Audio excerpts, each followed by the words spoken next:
The other day, my friend Chris comes by, and he's there to. Actually, we sell propane at my work too, so he came by to buy some propane. And in the back of his truck, I happened to see his golf clubs. And Chris is similar to you and I in that he works a lot. And whenever whenever I'm able to see somebody that I care about sort of pursuing their hobbies, like kind of piques my interest. So I look in the back of the truck and I look at Chris. I'm like, hey man, got them clubs? You hit the links? He's like, yeah. I'm like, oh, cool, man. That's what it's all about. And he said, well, yeah, I got out there with my dad and my two brothers, and we hit the links. I'm like, man, that is so cool.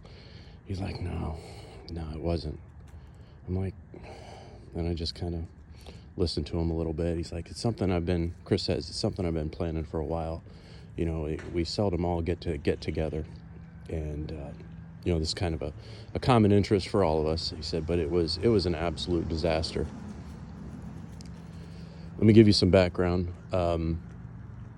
He's similar to me in that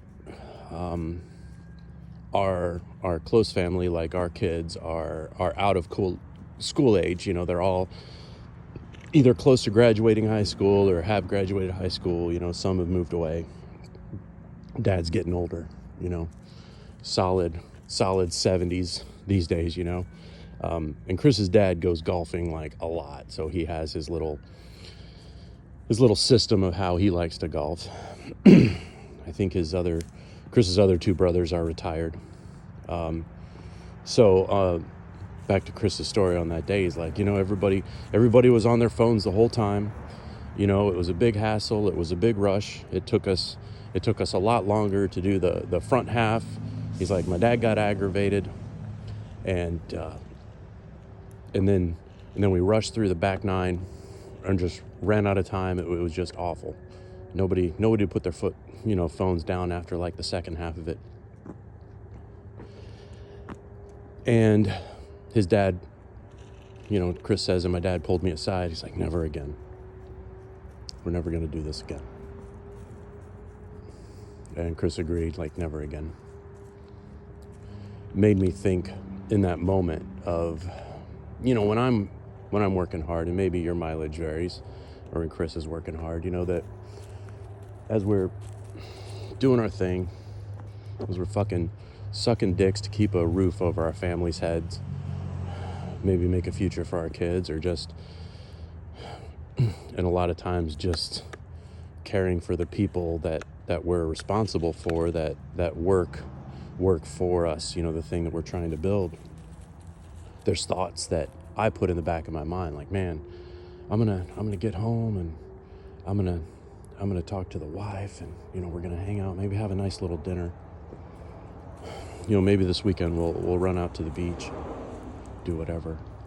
Well, you get home from work, she's on her phone, dream scrolling on Instagram, listen to political shit that you can overhear in the background.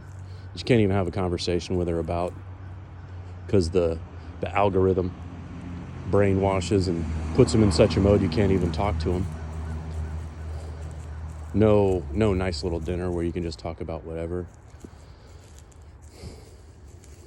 You want to go over to the beach on Saturday? I'm tired. I don't want to. Where does that put our time? Or even in myself, I have these thoughts during the day while I'm doing my hooker thing at the whorehouse, and then I'm tired. I get home and I see the people, and I'm not able to put through the inspiration and communicate into them what's important. I watch my daughter growing up. Her politics aren't what I envision as healthy. It makes me feel like, wow, should I have spent more time talking about different things? How do I spend the time here now to help? And man, I just don't have it. Then I think of the dudes getting older. Chris's dad, my dad, your dad. The perspective of growing old and watching our friends get sick. Maybe in some of our own personal cases, and mine. And I'm not saying this to whine or complain or anything like that. Don't take it that way. But personally facing a serious illness that really doesn't allow me to be ensured that I've got a lot of time. How does it all play into it? What does it take to be able to be a witness of time passing? I don't have the answer for that. Best I can do is think about, so my father-in-law, who passed away a couple years ago, he was big on lecturing. I mean, his stories were good and his wisdom was sound, but you couldn't get a word into this guy.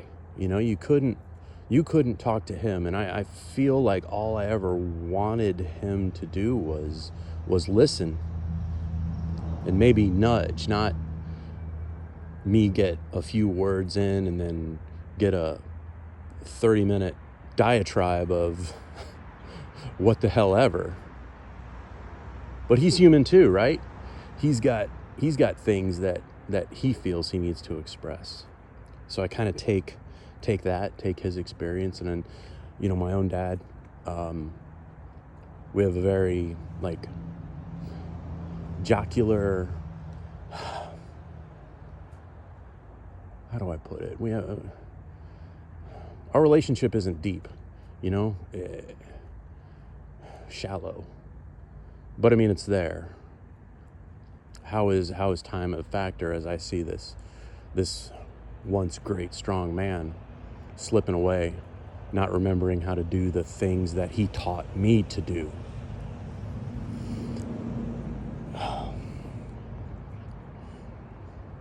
So when time is valued, just in the case of Chris, and what it takes for me to save time, or to make the time, or you to save the time or to make the time, when it's squandered by people that are essentially time wealthy from our perspective, what do you do? There's loneliness in that, bro.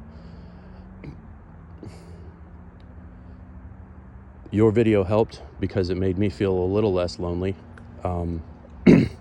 Earlier in the year, when we were kind of